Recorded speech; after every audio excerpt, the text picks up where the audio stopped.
good morning, good afternoon, good evening, wherever you may be across this beautiful blue-green Australian-shaped globe of ours. Welcome to Real News Live. I'm your host, Mike. There's a girl in Australia that's shaped just like that, Brooks. Just exactly. Anyway, she comes in here. Sometimes she's on this show. Maybe she's on tonight. I don't know.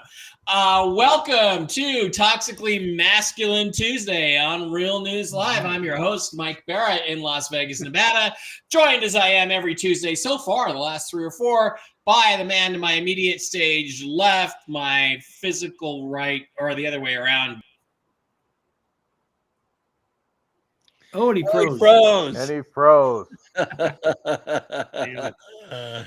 Everybody freezes. Who's getting the storm? Is it Brooks or Mike? No, it's me. Mike's live again. You staying out of the storms over there, Brooks? Yeah. Well, I opened up my window so the whole world can hear it when it gets on top of us. Can anybody hear me? See me? Yes. Mm-hmm. Yeah. You're good now. All right. Fuck Cox Cable. I just want to say that again. Joined, of course, also now Brooks is frozen. Joined, of course, the man immediately below Dr. Brooks Agnew is TV's Blake Wally, intrepid reporter back from his nationwide travels. And, of course, speaking to us from, it looks like, strip club tonight. Hi, yeah. TV's Blake Wally. How are you doing, and how are the girls there at the club? So far, so good. It's great to be here. It's a little early yet. They're going to come in a couple hours sometime after the show, so getting ready for that. They just let you use the club. See, Brooks, Blake actually manages the club. Actually, that's not even true. He owns the club, the strip club, and he just uses it to broadcast from on TMT. It doesn't really open till like 11 o'clock. Good Wi-Fi area. Surprising. Yeah. All right. The fourth member of the team, the guy who's fuck Cox Cable, is Steve Doran, the trail boss somewhere in the Arkansas, the future governor of Arkansas. Steve Doran, how are you tonight, my buddy? You keep demoting me. I'm going to be the senior U.S. Marshal. The senior U.S. Marshal. Yeah. Okay. All right. Well, we have some things to discuss tonight that are kind of a little, it's really bizarre because they're desperately trying to memory hole the fact that Donald Trump was almost assassinated 2 weeks ago. Yep. In fact, we found out this week that if you Google assassination of TR, it will say Truman, it will say Lincoln, it will say everybody except Donald Trump's name. It is bizarre the degree to which these people are they're limiting everything and they're keeping everything from people's perceptions. But more and more information keeps coming out. One of the things I wanted to share is there were some photographs that were released today. And, guys, I don't know what to make of that, but it appears to me that these are windows in the building upon which the guy was on the rooftop. And if you look at some of the windows, there appear to be flashes, as in muzzle flashes, coming from these. And we also have some new information. To the extent that, let me see if I can find this. Yeah, go over to my likes. There also appear to have been some radio chatter that was overheard to the effect of talking about that there were shots or there was someone in the building. Let me switch over to this video and let's play it and listen just for a couple minutes. Okay. I forget his name. So you began this conversation saying something about a second shooter. Yeah, because when we were first ducking behind when they moved us all from the back of the AGR building and Homeland Security and the other guy with the long gun moved us over to the township police car to take cover there, the door was open and we could hear the radio communications. And they said, shooter dead on the roof. And then they said, we breached the building. There's blood in the bathroom. Second shooter on the loose. So, because, if the guy climbed the building and shot from there, how was there blood found inside of a bathroom inside that building? Okay, so that is the essence of what they're talking about. I just want to get this from Brooks and Steve. Steve, I actually want to start with you. What do you think about this? This is a new development. Does it make any sense to you? And if there's blood in the bathroom, that implies somebody's inside the building, not on top of the building, doesn't it? Yep. That means that an active shooter could have been using one of the windows inside while his FBI buddies in there covered his back. And then do you think it's possible that this was an FBI shooter in the window? Or do you think, is it possible that this I'm guy... not going to, I mean, first of all, there's no way I can say yes other than, but it is not beyond the scope of reality that it could be. Okay, Brooks, what are your thoughts on this? Did you know about this new development?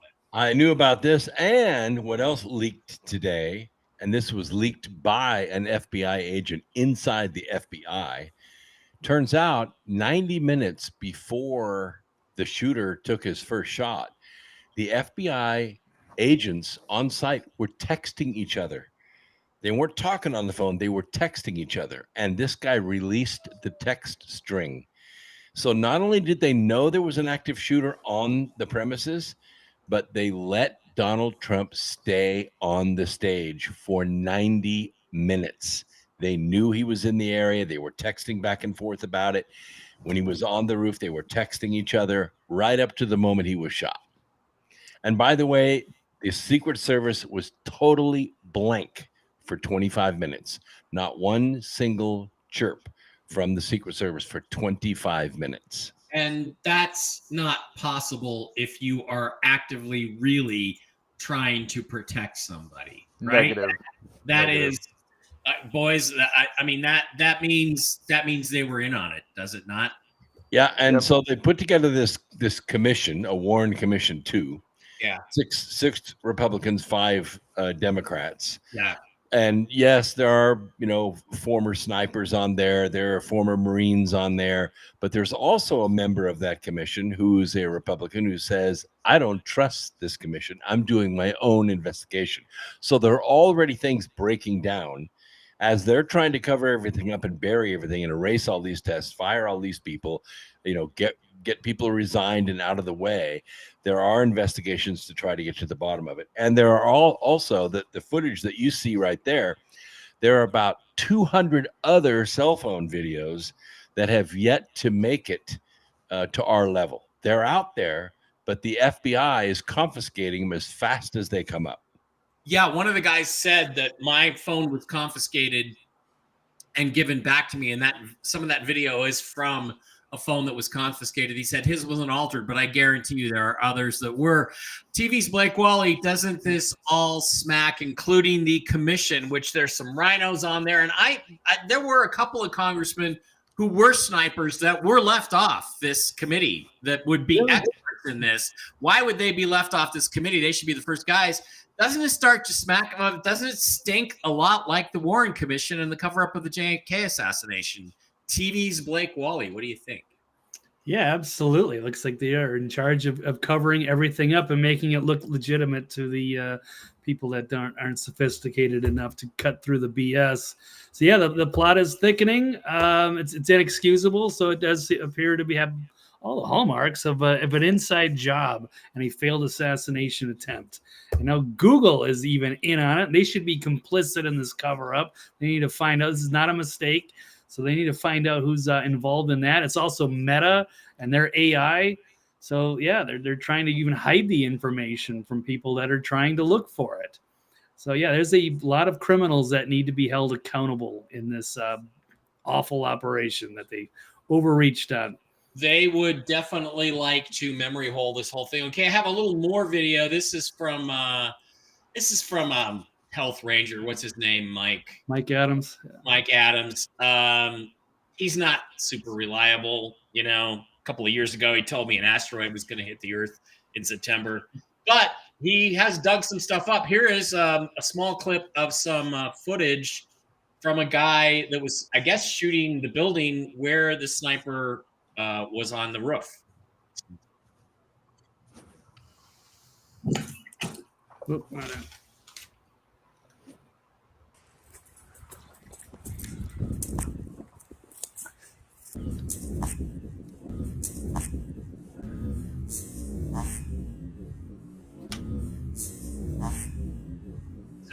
want you to pay attention to that. Could that be a shot coming from that window, gentlemen? And let's listen again.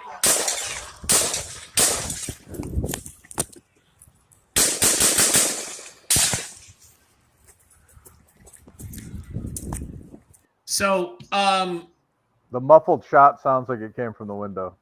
And so that's what Mike Adams is saying, is that he thinks that was a suppressor fire. That was suppressor fire from the window.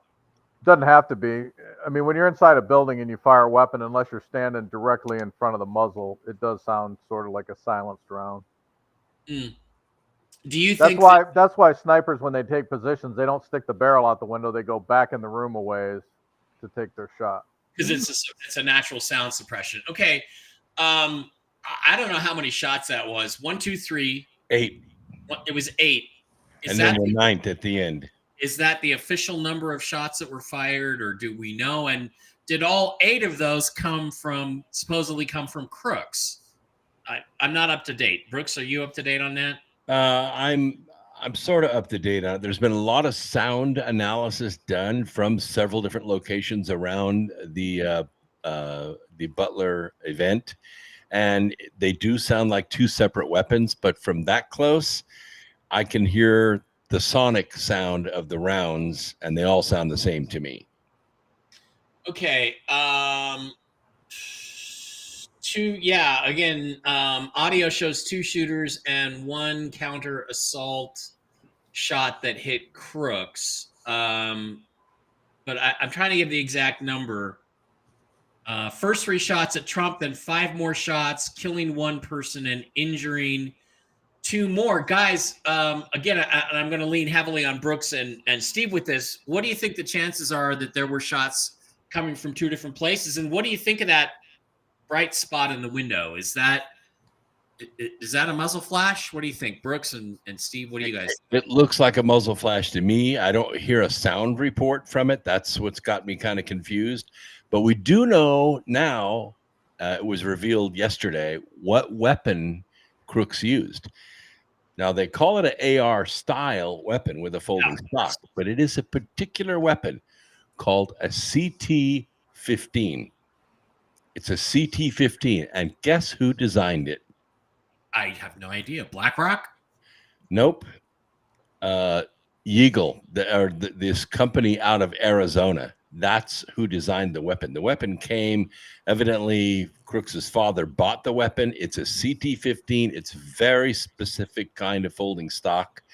And it has, the reason they're not willing to tell us it's a CT-15 is it links back to the FBI's weapons supplier in Arizona. Oh, and the van that drove from Arizona and back to Arizona.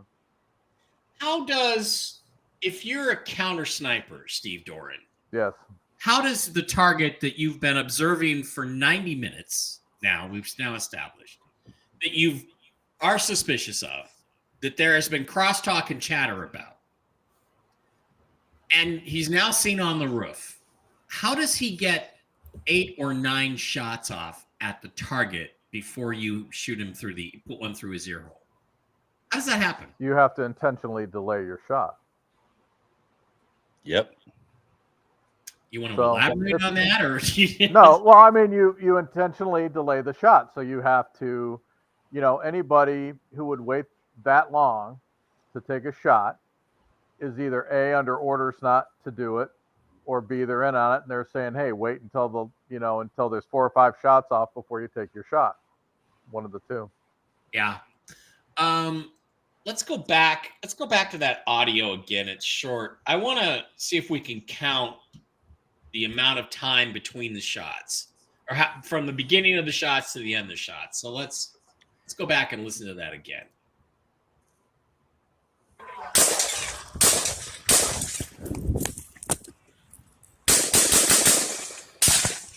I got almost 10 seconds.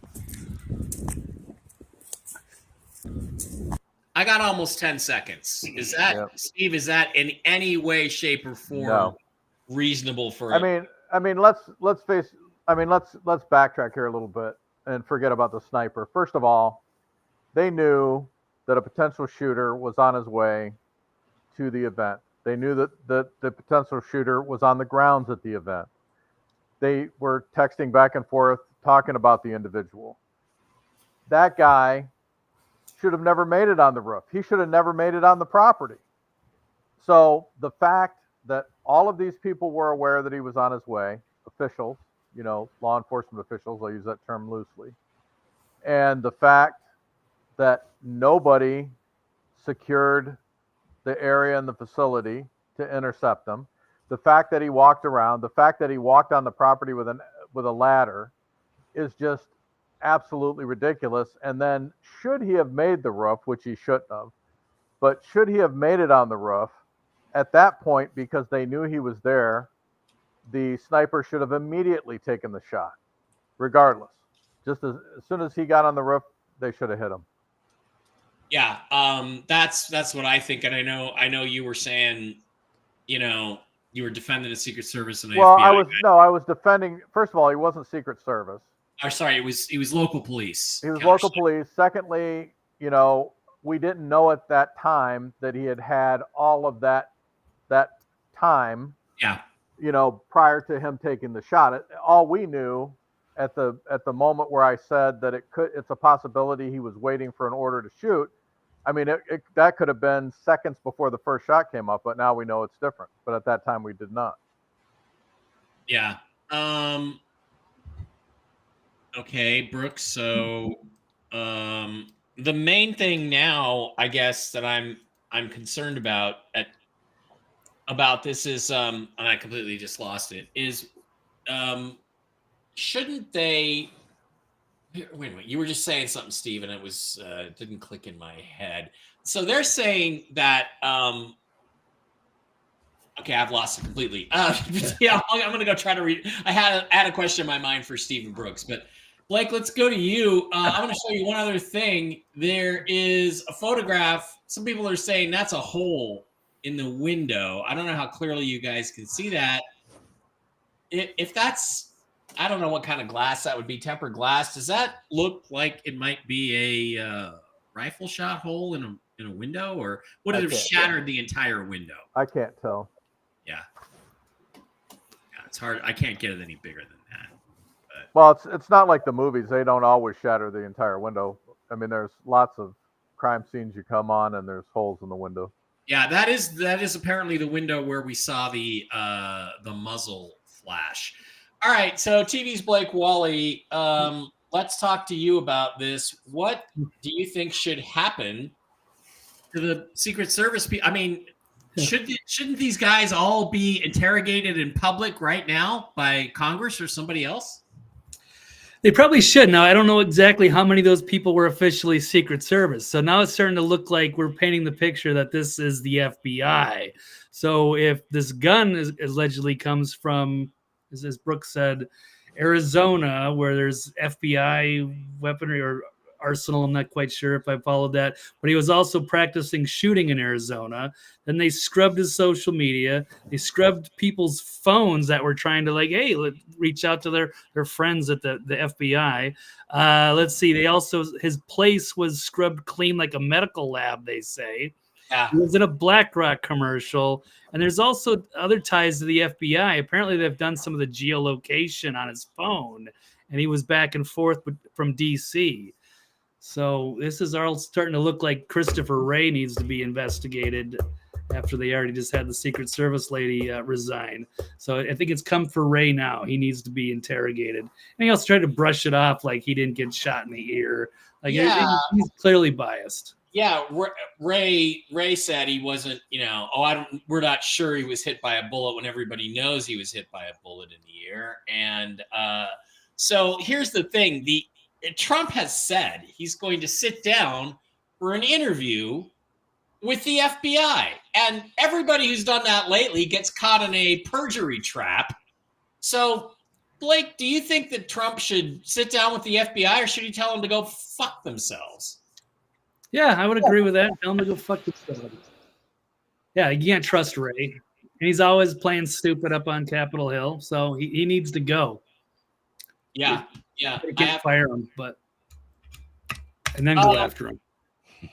Dr. Brooks Agnew, do you think Trump should sit down for an interview with the FBI? My advice: tell him to fuck off. I'll see you on the battlefield.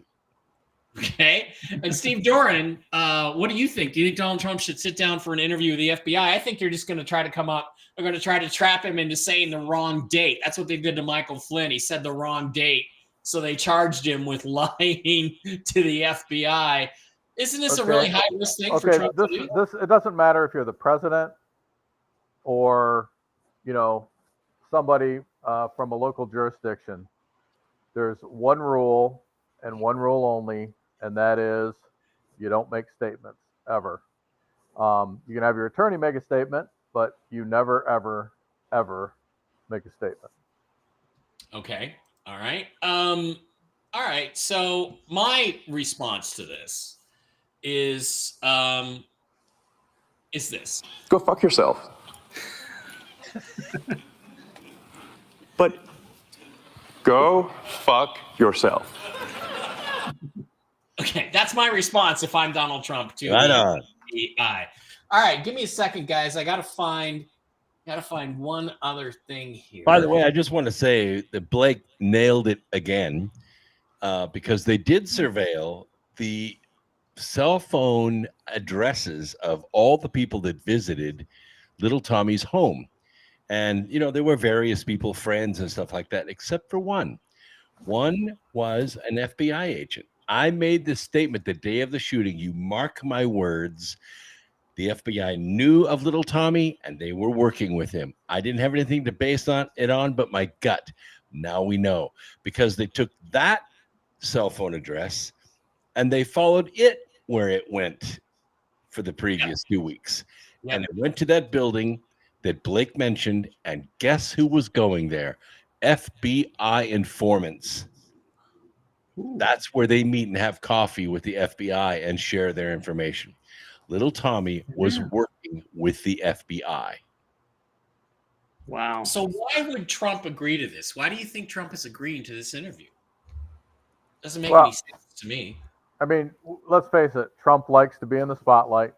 He likes to make his point known, if you will.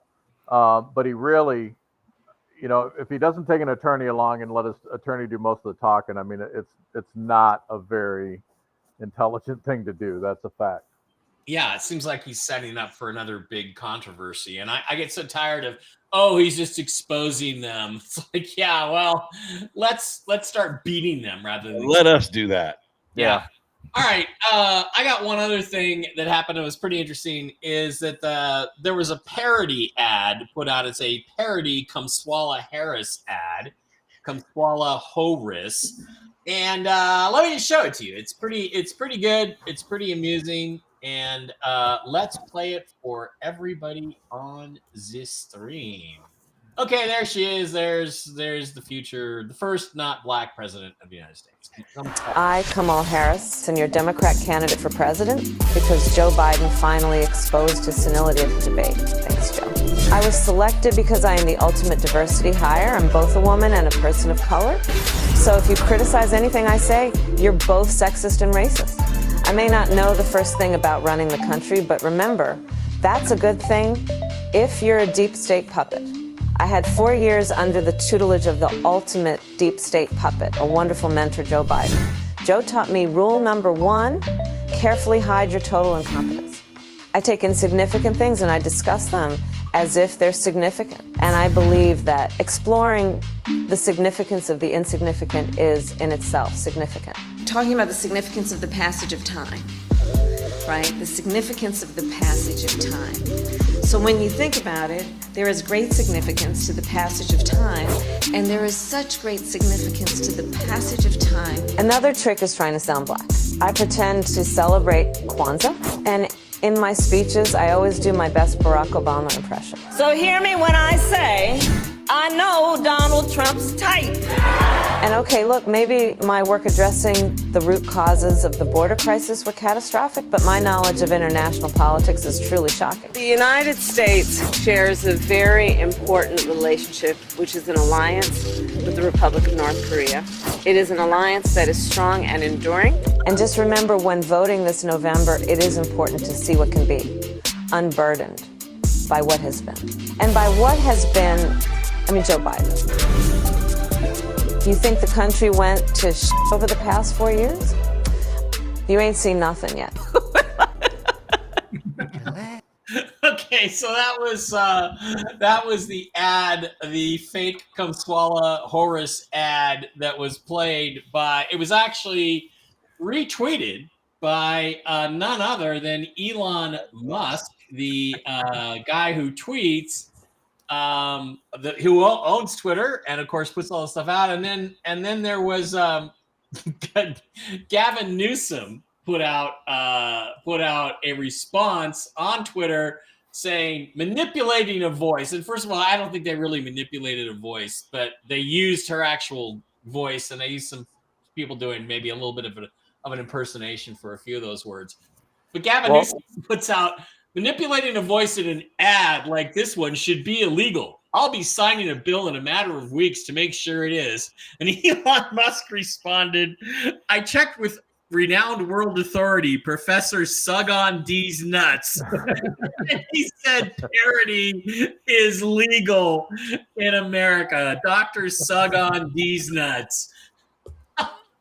Gentlemen, anything to say about this? Let's start. Blake, let's give you a shot at starting this particular one. What do you think about the feud between them?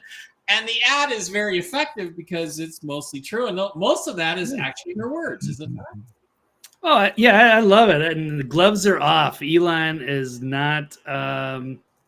Yeah, he's out to get everybody, I guess, at this point. So this is a personal thing, and it's great to see him. Yeah, go toe to toe and just call out Gavin Newsom like that. It's sophomoric, but it's hilarious, and I love the ad. And I think there's a positive side to using AI, and he's absolutely right. It's falls under parody. Anybody that's not a complete moron knows that that's just fake, but it's all in good humor and in good fun. So we'll look forward to seeing more of those and more of those great exchanges with Elon, whether it's telling the people to go fuck themselves or calling out Gavin Newsom on Twitter. It's great. So look forward to this historic election cycle. I think it's something we see more often than not, or more. We need to see more of. Brooks, what did you think of the ad and the ongoing controversy? I love it. I think it's just outstanding, and I really think that the real Kabbalah Harris has better stuff than that. Just listen to her regular. That's why they're trying to scrub all her old speeches. She went to a law school that was ranked 87th in a field of 150 law schools, and she took the bar exam and failed, and ended up as attorney general out of sexual favors with Willie Brown in California. And then she ran for Senate unopposed. There was no Republican candidate that ran against her. So that's how she ended up in the Senate. She's never actually won anything. And you listen to her talk, listen to her speeches. They're not parodies. They're real. This woman is a dumbass. Yeah, that's putting it mildly. Steve Doran, any thoughts on this particular controversy? Well, I mean, first of all, it's extremely juvenile and inappropriate, and it's pretty much exactly like this show. So it kind of falls right into place with what we're doing. Yeah, I have to agree with that. Okay, and as far as Harris is concerned, I mean, they don't have to make anything up to make her look bad. All she has to do is open her mouth. Yeah. Yeah, when she goes off script, it's an adventure. It's great. Yeah. Well, even AOC had a really, really good speechwriter from India who actually worked for Barack Obama. And, she won against the 10-term Democrat in the Bronx. So somebody can write Kabbalah, good speeches. They'll play them. I mean, Google will make sure they're front and center everywhere. Yeah, absolutely. But you gotta be smart enough to follow the script. Yeah, and not. That's cackle. the problem. That's the problem. Now, the other thing that's happening is they're trying to claim that Harris has got some big surge, and they had a white guys for Kumswala Horace thing on Zoom last night or something. It was just absolute cringe. They had people like Mark Hamill on. Hey, Mark, I have 2 words to say to you, and those 2 words are Tom Hulse. Okay, Tom Hulse. And she had a rally yesterday in Pennsylvania, and gosh, guys, looks to me like, I don't know, 60, 70 people showed up. Here's her Pennsylvania rally in the gym. There to have a full court basketball game without running into people. Look at how many Secret Service agents are there, though.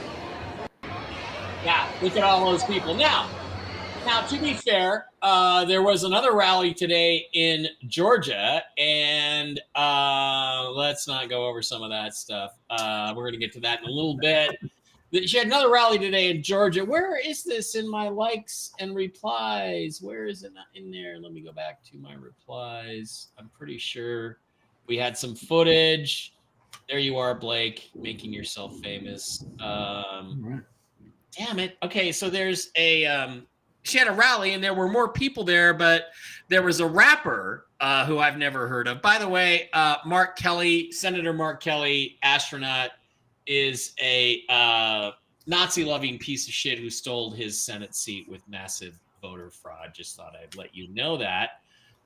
Okay, I got to look for this. But apparently Harris had quite a few more people at her rally today. Let's just do this. Harris rally. And they all got up and left because they were there to see the rapper. Once the rapper was gone, everybody started leaving.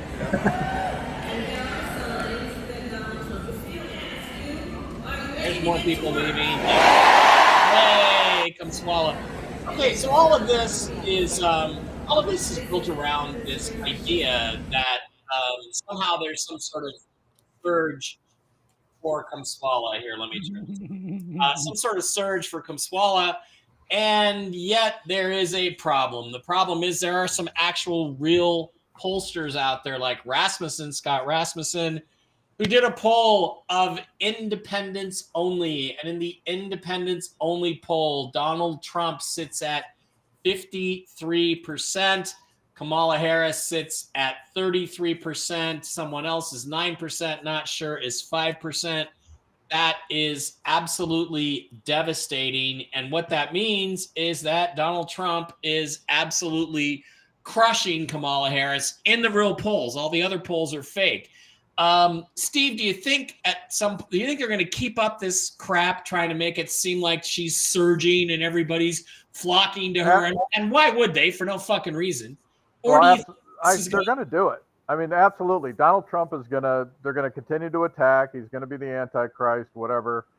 And they are going to continuously pump this stuff out to the American people on a daily basis. Like we had a conversation and where I was literally the day before, I was watching even the Democrats tear Kamala Harris to pieces. And then the next morning I get up and I see this poll on Fox News that she's neck and neck with Donald Trump. I mean, what a bunch of baloney. And they continue it on a daily basis. Yep, they do. Hang on, Brooks. Let me put that in. Okay, Brooks, what are your thoughts on this ongoing? I mean, look, the reality is Rasmussen is probably far more accurate than certainly Fox News polls. They're all fake because they're Trump haters and they're not conservative. So what do you think about the fact that he's up 20 points and over 50% with independents? Well, you're going to see all this kind of election interference up until Labor Day. Labor Day is when the election actually begins. Officially, it begins. That's when Congress comes back. That's when all the war chests are open up and all the money gets dumped in. So you're going to continue to see President Trump draw 40, 50, 60,000 people to a rally, 40, 50, 80,000 people watching it live online. And by the way, people all over the world are watching these things. And you're going to continue to see the Democrat Party collapse. we're not only witnessing the end of the Harris Biden cabal, we're seeing the end and the bankruptcy of the DNC. And this is actually a very dangerous place to be, because once Trump is elected on November 5th, between them and January whatever, when he's inaugurated, we're in a very dangerous zone. Like, we're in the most dangerous zone that this country has ever been in, because Trump doesn't have authority yet, but he's elected. So everybody knows what's coming. All these executive orders and these phone calls to world leaders to stop the wars. And that's what they don't want. And they will do anything, including a false flag with a nuclear weapon, to stop that from happening. It's a dangerous place to be. Yep. I agree. TV's Mike Wally, what are your thoughts on the fake polls and the real polls? And do you get any, I mean, are you one of these guys? Were you on that White Guys for Harris call last night? And did you give your testimonial about how you were in a Taco Bell men's room and you said, yeah, I'm voting for Kamala Harris, and all the guys said, yeah, come on. That happened to you, right? That was your story, right? No, not this time. No, no, this is embarrassing. It's a big AstroTurf campaign. They're trying to prop her up like this. She was their first choice. It's somebody they're stuck with, and they're trying to act like there's all this support behind the scenes when it was just selected by the DNC for everybody, and now they're just going to have to run with fake polls, doctored polls and celebrity endorsements. But yeah, it shows it's pretty funny if they're as soon as people want to see the rapper and they don't care about the candidate at all. So there was nothing, but until Biden dropped out, now they're scrambling. But still, I would like to see hopefully RFK Jr. at some point team up with Trump and put him over the edge, and then there's no way that they can rig this thing. Hopefully, but as Brooks is saying, even if Trump wins and you're in that lame duck process, they will do any number of things to try to prevent anything from happening. A peaceful transfer of power. It's going to get really bad. Well, I mean, and again, let's get back to, do you think we make it to an election in November? Brooks doesn't think so. Brooks? Continuity of government, we were kind of leaning on that, during the first couple of years of the Trump presidency in exile. Now continuity of government is leaning toward the global syndicate. They're the ones that stand in the bleachers or in the sidelines, ready to take over these congressional seats. By the way, and I'd like to hear Steve's input on this. Over the weekend, there were 6,000 federal marshals in D.C. Now, as far as I know, there wasn't a federal marshal convention. Why were they in D.C.? Are they still there? And are they empowered to arrest people once Congress goes into recess? They are empowered. The nice thing about the U.S. Marshals is that they can enforce any law, local, county, state, federal, any law that's on the books, they can enforce it. Again, I know several U.S. Marshals. Nobody mentioned that there was any kind of convention going on there. And they would be the group once people are indicted to make the arrest. So let's see what happens. That would be great. Brooks, is that verified? Because my impression was that there was no evidence of that. That I know Kelly Marie Brady went around Nancy Drew and didn't see any fences. Is that actually verified that there were that many marshals in D.C. this weekend? Well, I have two sources. One of them is pretty reliable. The other one can be kind of a clickbait monster. But the fact that these federal marshals were in D.C. means something is up. Somebody is in charge of the federal marshals that's not a member of the global syndicate. The marshals are kind of a loose cannon. Well, the nice thing about marshals, they are appointed by the president. All right, so you got marshals, U.S. Marshals, and then you got deputy marshals. Typically, presidents don't change them out when they come into office. They typically leave them there. So if the guy's a good guy when he went in, regardless of the administration, he's typically still a good guy. Okay.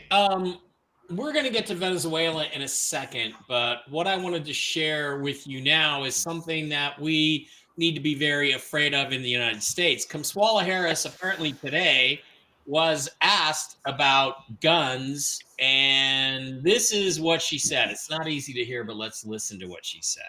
Adding to your gun control agenda? Yeah, I think it's a great idea. But I mean, listen, I don't think we lack for great ideas. As I've said many times, we've been having great ideas for decades. The problem is that Congress has not had the courage to act.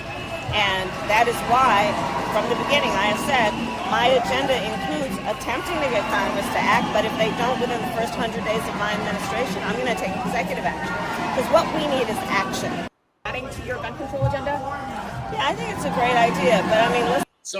So she was asked specifically about gun control, and she said she would initiate gun control by executive action within the first 100 days to disarm the American population. Blake, any thoughts about that? And isn't this instantly disqualifying as her to be president? It should. Yeah, executive actions, that's very terrifying. So, yeah, come and take it. I don't know what she's going to plan on doing. I mean, some of these guys have mentioned these sorts of things in the past, and then they kind of settle down after a while. It sounds good for the voting base, but they don't actually follow through. But it is their dream at some point to have us completely disarmed. Then they can just run over us. That's the ultimate goal. So we have to be vigilant about that. Like they've done to the people in Australia. Steve, I can't say what I want to say here, but I think Kamala Harris should find out about why Americans are supposed to have guns after making that statement. Isn't this completely disqualifying as a presidential candidate? Absolutely. And I mean, let's face reality. There's not even crazy Joe Biden wasn't crazy enough to try to pull that stunt.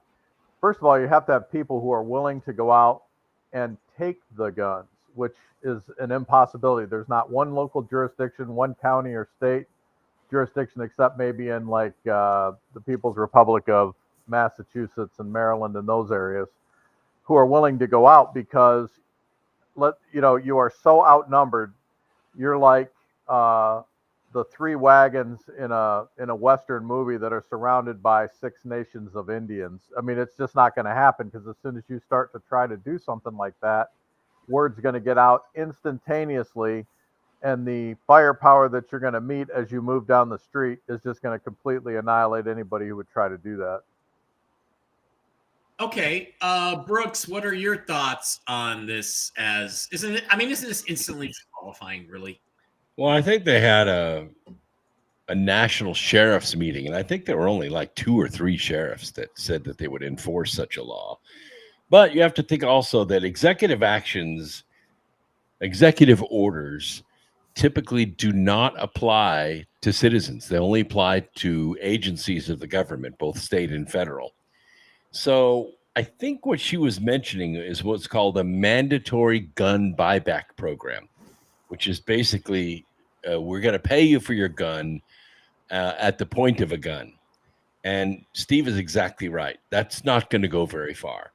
They tried it in Virginia when Youngkin was running for governor, and it was resoundingly defeated. In fact, lots of Second Amendment guys showed up armed in body armor at the Capitol, and they were marching around totally legal.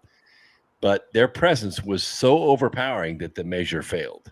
Well, I mean, not that New Zealand is the United States, but they tried it in New Zealand and nobody turned anything in. And so now they repealed the law because everybody in that whole country is a felon. So they had to change the law back to the way it used to be. Mm-hmm. Well, this is no laughing matter. This is really their agenda. If I was Trump, I would be exposing this like all over the place in every border state, in every swing state, and really emphasizing, look, this woman is a dictatorial lunatic commie who's going to take your guns. And there's no question about that. And why it's relevant is because in Venezuela, they don't have any guns. They also had an election on Saturday night. It was won by the opposition candidate in a massive landslide, just like Donald Trump won in 2020.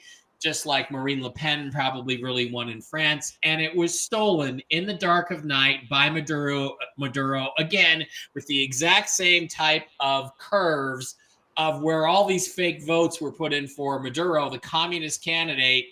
And now what's happening in Venezuela is the people are not real happy about it, and they've taken to the streets. They've taken to the streets, and this is what it looks like.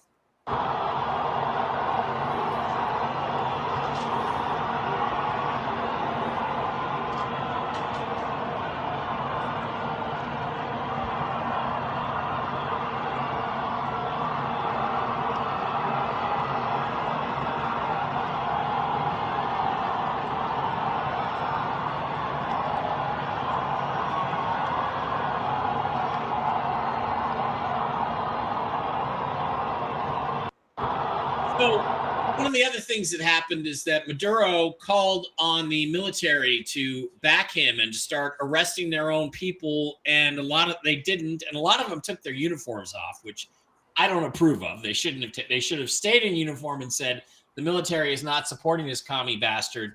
But what happened today is that apparently Maduro had the opposition candidate arrested earlier today. And without a government like the United States getting behind this movement to support it, Brooks, isn't it destined to just be suppressed and crushed under the power of the World Economic Forum and the commies? It is. And by the way, Maduro's opponent won with 71% of the vote. It wasn't even close. Yeah. Wasn't even close. So this is obviously, electronic ballot stuffing. And unless The Hague and other nations, NATO, whatever it takes, needs to step in and say, this isn't happening. Maduro, you were voted out by the people, take your licks and see you in 4 years. But that's how Venezuela went from the richest nation in South America to the poorest. Just like this. So and that's exactly what's going to happen to the U.S. The same thing happened in Brazil, where Bolsonaro clearly won that election. It was stolen by the commie candidate there. Nobody stood up. Nobody came out. And my question, I guess, for you, Blake, is where is Donald Trump on this?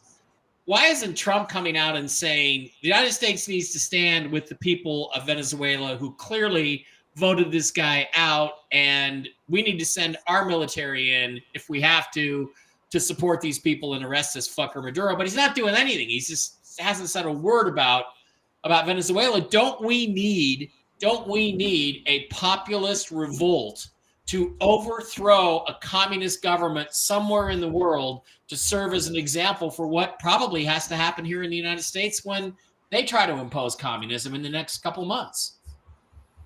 Yeah, in that ideal world, yeah, we were supposed to be the good guys, and we were supposed to protect, innocent people that were being crushed by these awful dictators around the globe.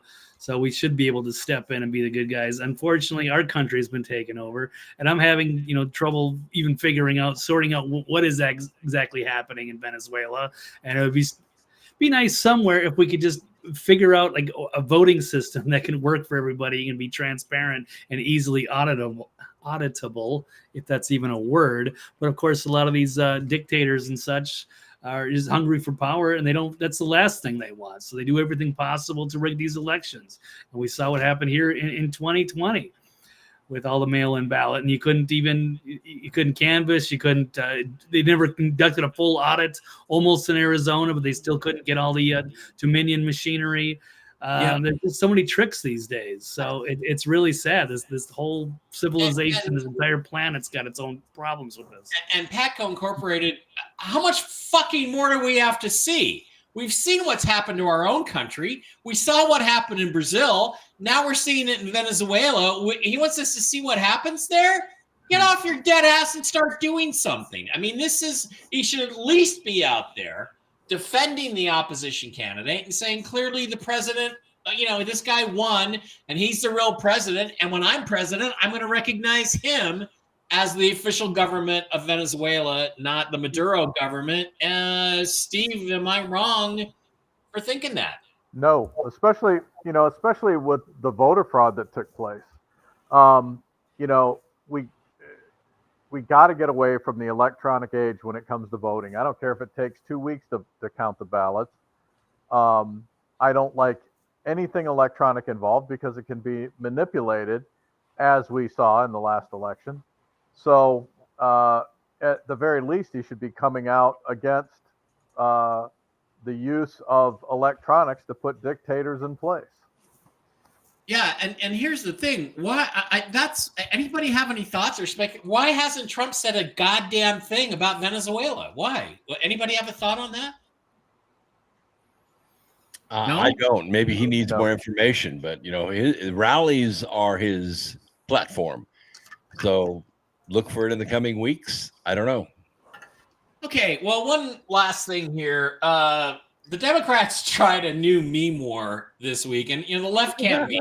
They're really bad at it.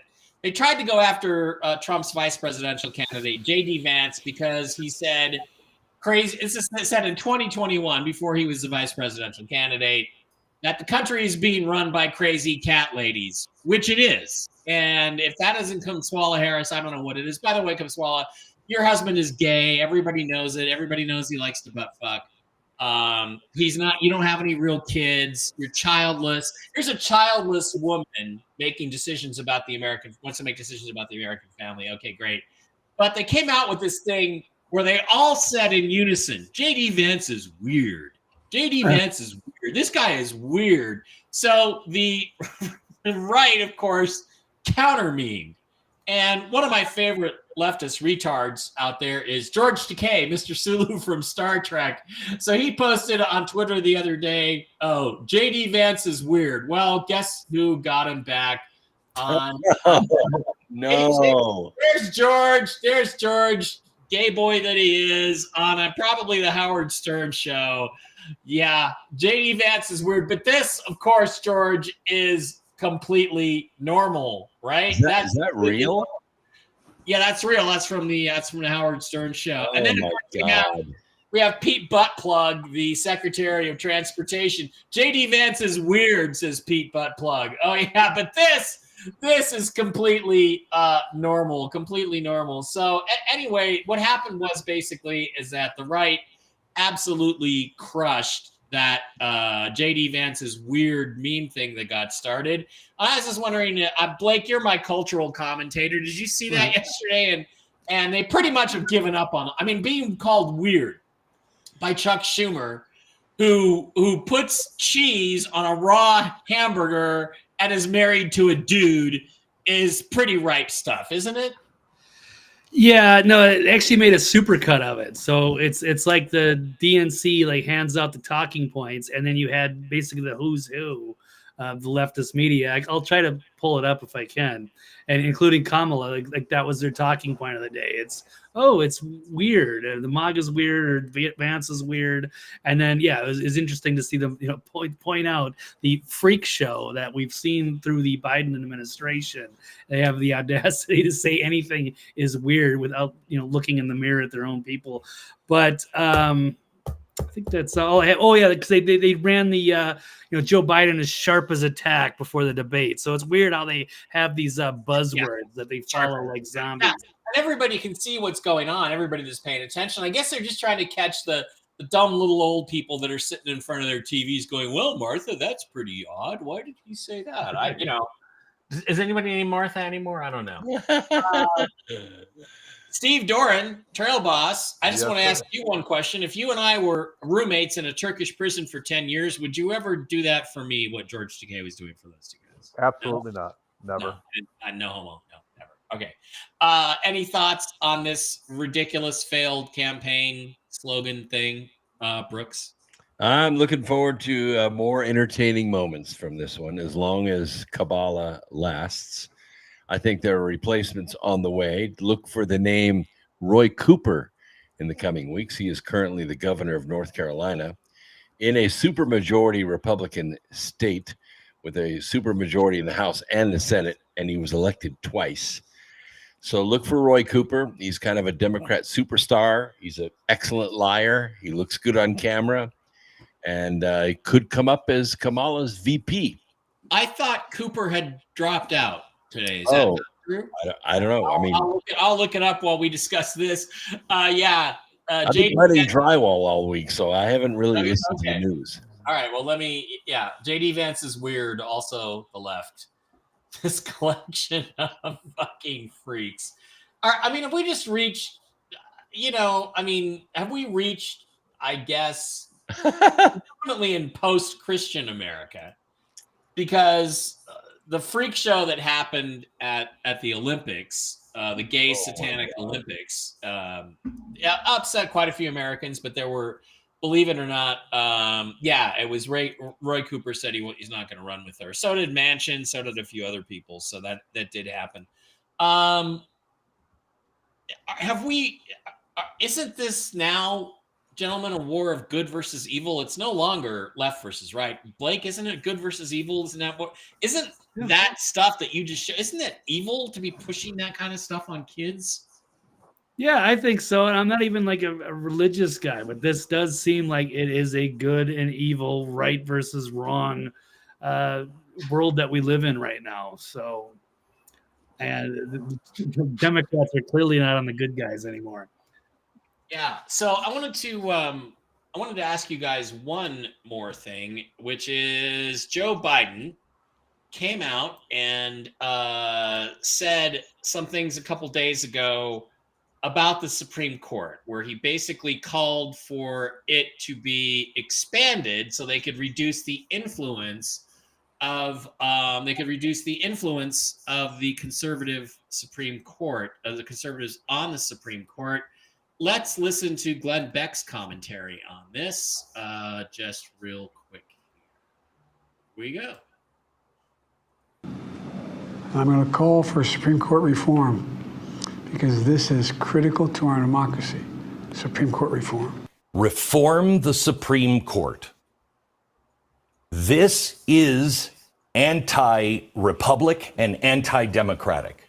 This is exactly what FDR tried to do in the 1940s and failed. And hopefully he will fail again. The Supreme Court is actually shrinking the size of the federal government and returning the power closer to you, to the state level. Everything they have done in the last 2 years is to do that. Return the power to you, the voter.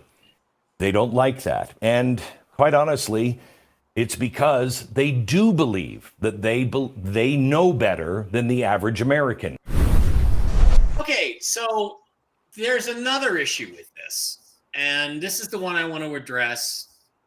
First of all, with Steve. Steve, if you went to school when we did and Brooks did, you know some things about our government. There are 3 co-equal branches of government: the Congress, the Supreme Court, and the presidency, and they are co-equal and equally powerful. That's the idea, is that they are balanced 2 against the other. There literally isn't, Joe Biden cannot do anything to alter the makeup of the Supreme Court. The Supreme Court, if you dilute the Supreme Court, if you add more members to it, you dilute its power. That in of itself is a violation of the Constitution, isn't it? Correct. I mean, it would have to be a constitutional change to make any type of a change. The only thing I can think he's referring to is he wants to stack it. Like as these older justices leave, he wants to put new liberal judges in place, because, I mean, legally, there's nothing they can do.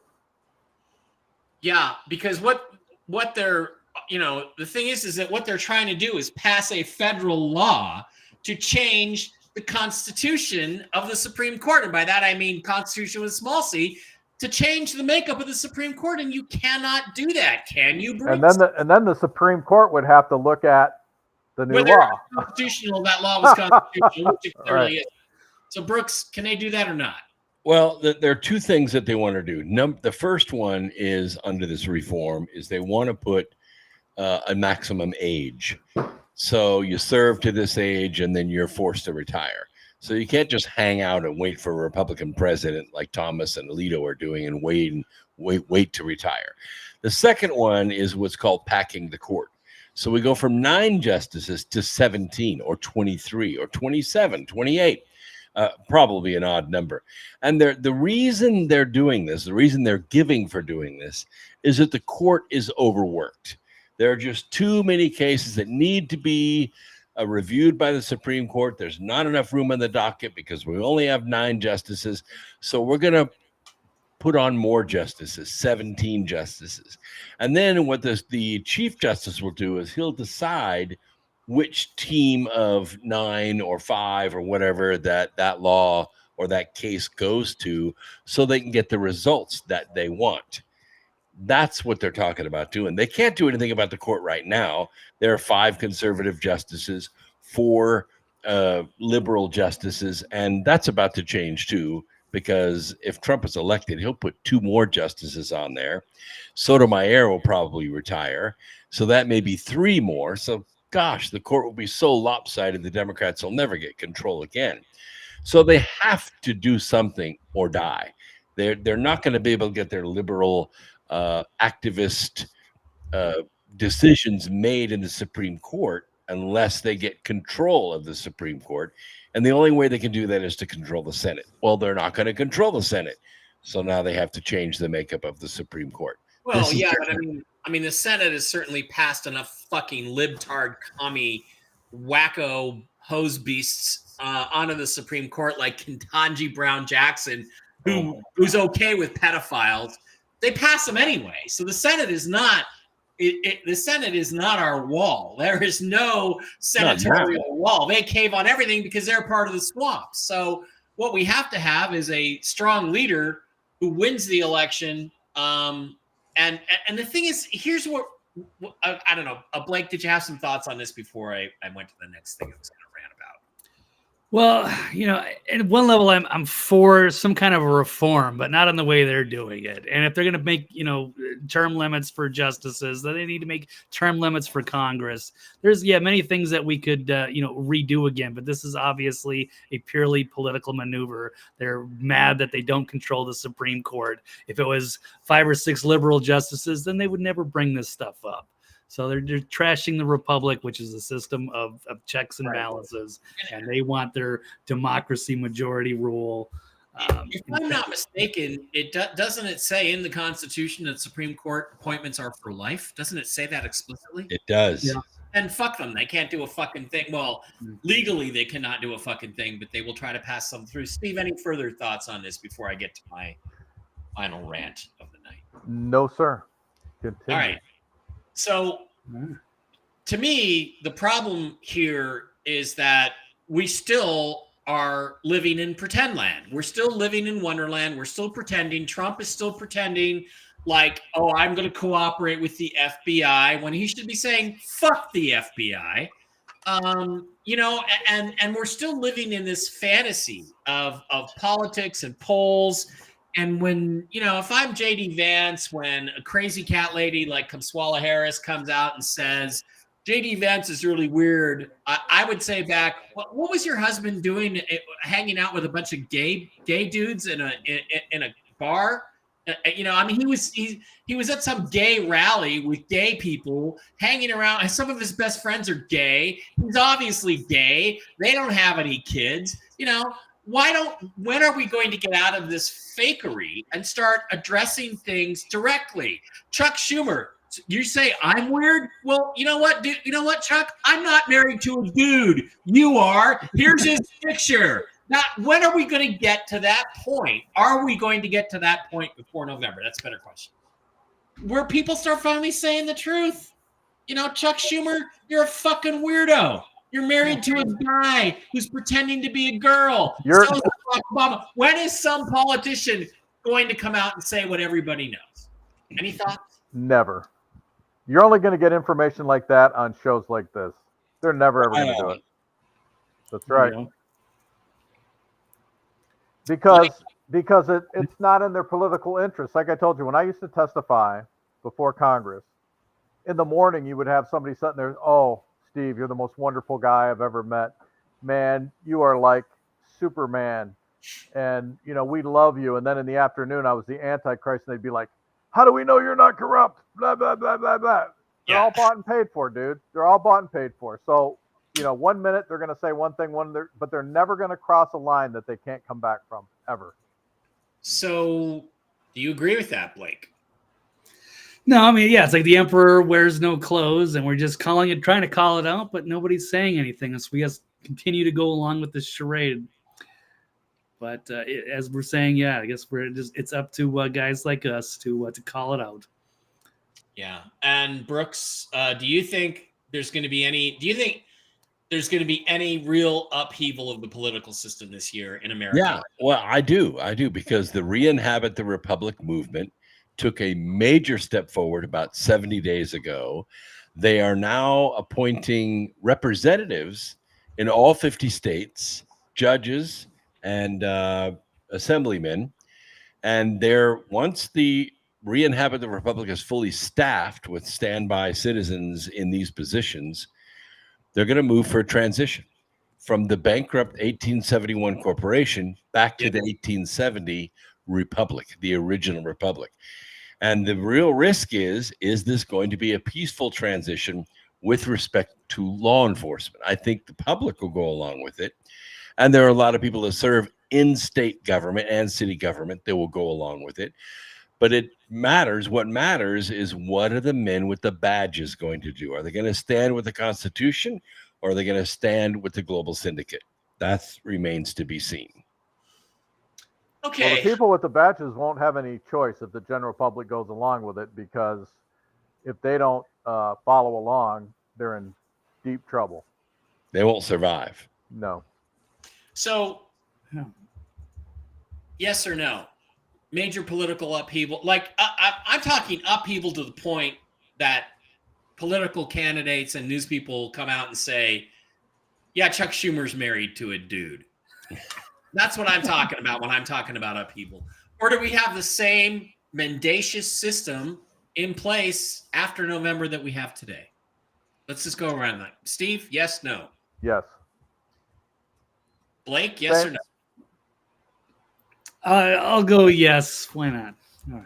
Okay. Brooks, yes or no? Is it going to stay? Yeah, I think there's going to be a total revolt because. So you think so you say no, it's not going to stay the same. It's not going to stay the same because the mainstream media, which is us, are now informing the people, which we have way more viewers than the fake stream media does, way more. And we're the ones that are outing this. So, yeah, I think there will be an upheaval, like a Bob Menendez upheaval, and these people are going to go to jail or be removed from office. So you think at some point somebody in political circles is going to say, look, let's face it, we all know we're going to have that Joan Rivers moment. We all know Big Mike is a tranny. That's going to happen. Sure. All right. We're 2-2. I don't know what to think. I'm upset that it's not. I'm concerned it's not going to happen, but I am going to say it will. So 2-2. Those two guys down there are maybe going to be smarter than these two guys up here. We shall see. We shall see what happens. All right, guys, that's going to wrap up the show for tonight. I have no plans to do a show tomorrow unless something happens on the financial side of things. If the stock market collapses overnight or something like that, I'll probably be on to talk about what could potentially be going on there. But as it stands now, I'm not going to be doing anything tomorrow except Whiskey and Wisdom with the original Mark Z at 5 Pacific, 8 Eastern, which is where we kind of do what we do here, which is sit around and have a few drinks and talk about what's going on. I will have bad dating advice. Mike Bear's bad dating advice. Dating advice for this week is not bad, it's good, which is stay away from the women over 40, okay? It's more hassle than it's worth. Invest your energy in the young girls. Even if it's a longer shot, it's worth it. Go young, guys. Go young because they don't have as much baggage. They're easier to deal with. They're more fun. They just relax and want to have fun. And I wish you older ladies could get into that spirit of that. So that's my bad dating advice for tomorrow. We shall be back next Tuesday. Everybody was saying, oh, this is going to be a really big week. Well, not so far, other than Brazil. Peace, live long and prosper. Smoke them if you got them, and scotch. And we will see you next Tuesday.